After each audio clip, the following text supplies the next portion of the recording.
هذه حرب السعوديين، هذه حربي اللي أخوضها شخصيا، ولا أريد أن أفارق الحياة إلا وأرى الشرق الأوسط في مقدمة مصاف العالم، وأعتقد أن هذا الهدف سوف يتحقق 100%. الله يعطيك طول العمر يا سيدي.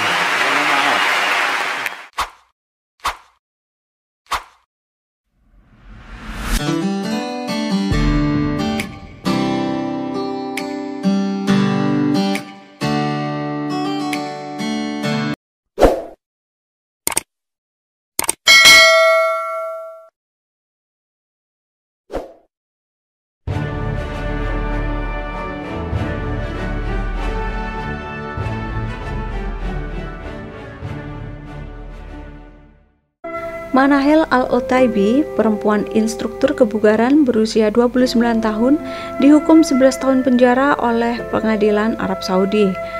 Amnesty International dan kelompok hak asasi manusia Al-Quds, sebagaimana dilansir Middle East Eye, menyebut Al-Otaibi divonis dalam sidang rahasia Pengadilan Kriminal Khusus atau SCC pada tanggal 9 Januari.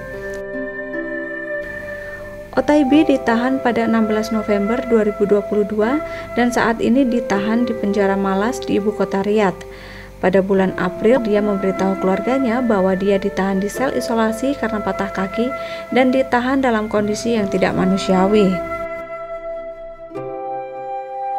Advokat hak asasi manusia ini telah dihukum karena pelanggaran teroris berdasarkan pasal 43 dan 44 Undang-Undang Kontra Terorisme Saudi yang mengkriminalisasi siapapun dengan cara apapun menyiarkan atau mempublikasikan berita, pernyataan, rumor palsu atau jahat atau sejenisnya karena melakukan kejahatan teroris.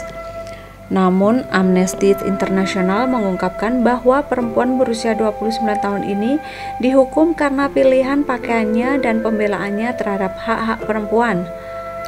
Otaibi menghadapi dakwaan atas opininya sebagai influencer media sosial terkait diakhirinya sistem perwalian laki-laki di Arab Saudi, juga karena pakaian tidak senonoh yang dikenakannya. Tetapi keputusan tersebut baru diketahui beberapa minggu kemudian dalam jawaban resmi pemerintah Saudi atas permintaan informasi oleh pakar PBB tentang kasus ini. Hal ini dinilai bertentangan dengan narasi Arab Saudi mengenai reformasi dan pemberdayaan perempuan. Otaibi bukan satu-satunya aktivis perempuan Arab Saudi yang merasakan penjara. Pada tahun 2018, pegiat hak perempuan di Arab Saudi, Lujain Al-Hadlul, yang berperan penting dalam gerakan untuk membolehkan perempuan mengemudi di kerajaan itu, ditahan beberapa minggu sebelum larangan mengemudi tersebut dicabut. Pengadilan menyatakan Hadlul bersalah karena berusaha mengubah sistem politik dan merusak ketertiban umum. Dia dijatuhi hukuman hampir 6 tahun penjara di lapas dengan pengamanan ketat. Pada akhir Oktober 2020, Hadlul mulai mogok makan untuk memprotes kondisi penahanannya, termasuk tidak diizinkannya melakukan kontak rutin dengan keluarganya. Bulan berikutnya, dakwaannya diubah dan persidangannya dipindahkan ke pengadilan yang mengkhususkan diri dalam menangani kasus terorisme. Pada 28 Desember, Pengadilan Kriminal Khusus memutuskan Hadlul bersalah atas tindakan kriminal menurut pasal 43 Undang-Undang Kontra Terorisme dan Keuangan Teror. Perempuan lain adalah Salma Al-Shehab. Dia merupakan ahli kesehatan gigi berusia 35 tahun, mahasiswa PhD di Universitas Leeds, Inggris. Ia seorang ahli kesehatan gigi berusia 35 tahun dan ibu dari 2 orang anak. Kendati tinggal di Inggris, Salma adalah warga negara Saudi.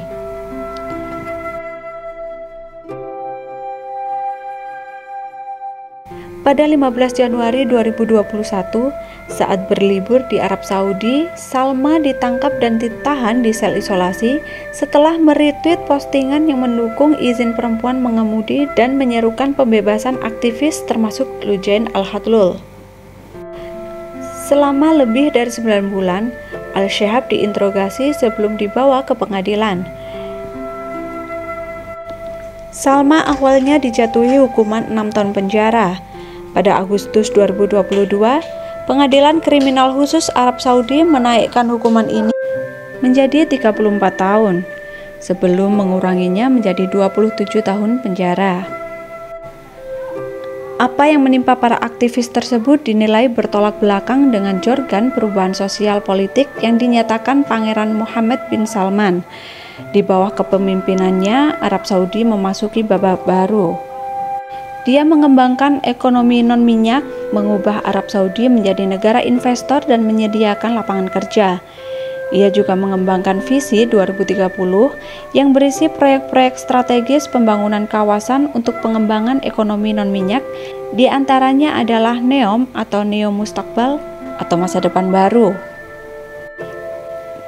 Di saat yang bersamaan, MBS membolehkan perempuan menyetir mobil, membuka bioskop, mengeluarkan izin untuk konser musik dan misa bagi warga Kristen Koptik. Jadilah sosok MBS sebagai pemimpin Arab Saudi berwajah moderat. Tetapi para pegiat sosial dan aktivis melihat sisi gelap MBS yang tidak berubah. Dia tidak menyukai pembangkang sehingga kerap memenjarakan pembangkang.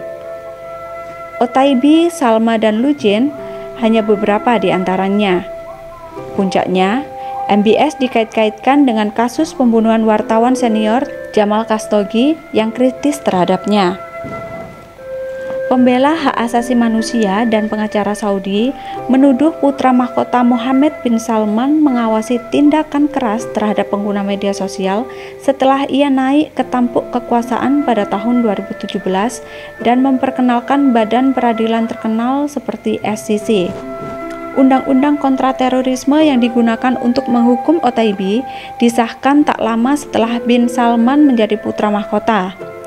Human Rights Watch mengkritik undang-undang tersebut karena definisinya yang luas tentang terorisme.